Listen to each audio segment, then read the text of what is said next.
Hey guys, I'm Tom the Tech Chap, and I've just upgraded my home video editing / gaming PC with one of these, the RTX 3080 graphics card. I've got the Asus TUF OC edition here, which is about £40 more than the Founders edition, which I reviewed a couple of days ago. So on the one hand, I'm kind of curious to see how much better or how much cooler this third-party Asus card is versus the Founders one. Run a few games like Crysis Remastered here, and give you guys a bit of a setup tour while I'm at it.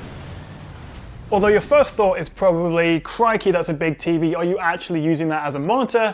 Well, the answer is yes. I made a whole video about this a couple of days ago, switching from my ultra-wide to this LG 48-inch C10 OLED TV. Obviously, we have HDMI 2.1 on both the TV and the graphics card now, so it's like all the next-gen technologies are coming together at the same time, so I'm pretty happy with this setup.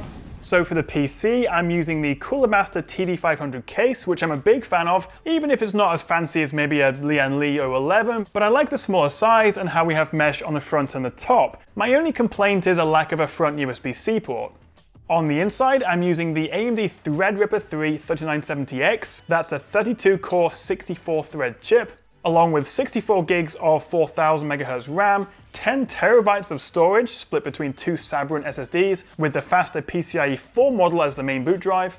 I also have an 850 watt Asus ROG power supply and a cooler ML360 AIO. So I actually built this PC a couple of months ago when I got that Threadripper chip, which to be honest is just totally overkill for my use case, although it does come in handy for video editing. But I think like anyone looking to build or upgrade their PC in the last 6 months, in the back of our minds we've had the thought that the new graphics cards were coming, so should I put all my money into a RTX 2080 or a Ti or something, or should I just hold fire and wait for Ampere cards? So fast forward to today, and now we've got the RTX 3080 in here, which feels like the finishing piece for this pretty epic build, which I tallied up to be worth about $5,000. So with this setup, both the motherboard and the graphics card support PCIe 4, although Gamers Nexus made a great video showing that it doesn't actually make that much difference right now, but it's a little bit more future-proof.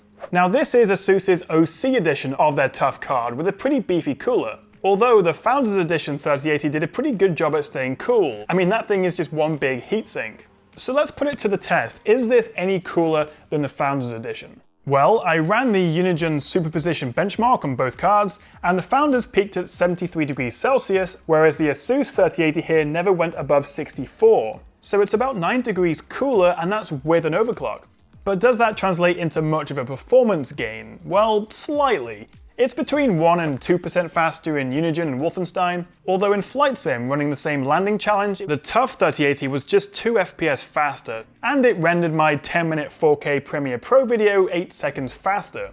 It does pull 340 watts though, that's 20 more than the Founders. But personally, I'd say save your money and just go with the standard TUF 3080, not the OC, as you still get the benefits of the cooler and quieter fans, and you can always overclock it yourself. But overall, other than the aesthetics maybe, I don't know why you'd want the Founders card. This is just better in every way. Although given the Asus is a 3-slot versus the 2.7-slot Founders Edition, while cooler, it might be a tight squeeze in smaller mini ITX builds like the NZXT H1.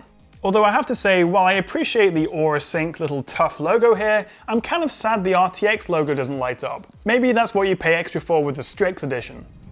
Just a quick mention of today's sponsor, Surfshark VPN. Now I use Surfshark all the time, whether it's for switching between UK and US Netflix when I'm bored and need to find a new show to watch, or when I'm just browsing and want to stay safe, as Surfshark helps prevent ads, tracking, malware, and all those nasty things.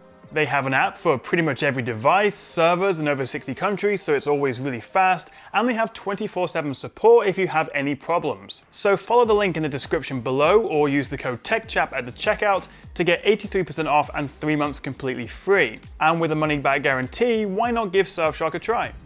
It's been a weird few days, you know. I mean, with the PS5 pre-order coming out, I actually had to wait up till 1 AM to get one because I missed the initial rush early morning. And of course, also the 3080 coming out, which seemed to be even harder to get your hands on. It looked like they sold out immediately on NVIDIA's website. But I think it's worth just keeping a bit of perspective that it's not the end of the world. Whatever you do, don't give those scalpers on eBay who are charging crazy money for these cards and PS5 pre-orders. Don't let them win, just wait. I mean, I feel incredibly lucky that I've been been able to test and have a bit of a play with a couple of different 3080 cards. So a big thank you to NVIDIA and ASUS for sending them over. But don't worry, they will be coming out soon. You will start to have more options on Amazon and different varieties of third-party 3080s to choose from. And of course, games like Cyberpunk and the new Call of Duty aren't even out yet. So while it's fun to play a bit of Crysis or Flight Sim with a 3080, a lot of the games I'm really looking forward to playing with them aren't actually even out yet. So try not to stress, keep perspective, it's just a graphics card, but if you do manage to get your hands on one, then I don't think you're going to be disappointed.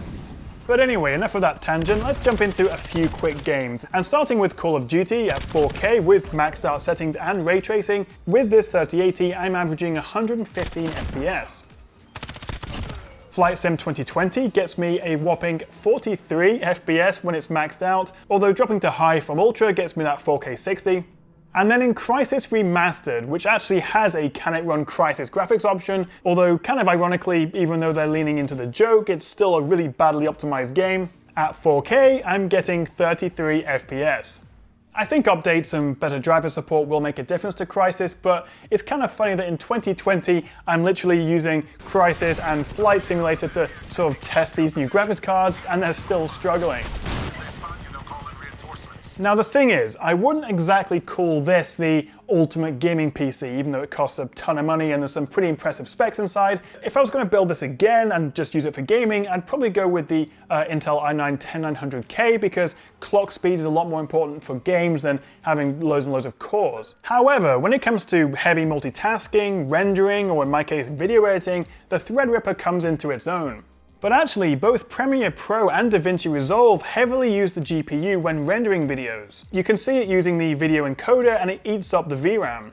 So that's the main stuff, but let me take you off the tripod and just give you a bit of a tour of the rest of the desk. So the TV itself here I'm using as a monitor is the LG 48-inch C10. As I say, I made a whole video all about this. I'll leave a link at the end of the video. As for peripherals, I'm using the Razer, is it the Death Adder or the Black Widow?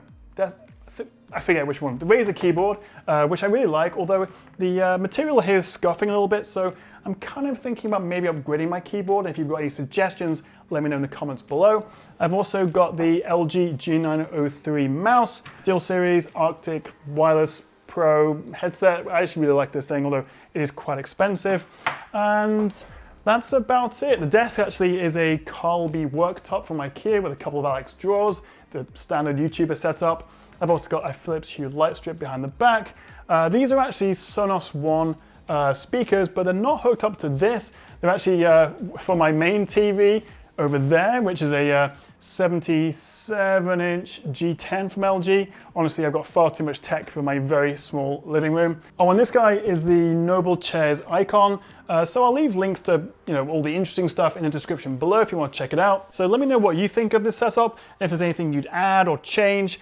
For me, I think the next steps are to improve my cable management, and then maybe, I guess, if I can put a RTX 3090 in there when they finally come out, that could be pretty cool. But aside from that, what do you guys think of this setup? And also, is this ridiculous or is it pretty cool? Let me know in the comments below. Thank you so much for watching, everyone. Make sure you hit that subscribe button below if you want to see more from me. I've got loads more videos coming out this week, and I'll catch you next time right here on the Tech Chat.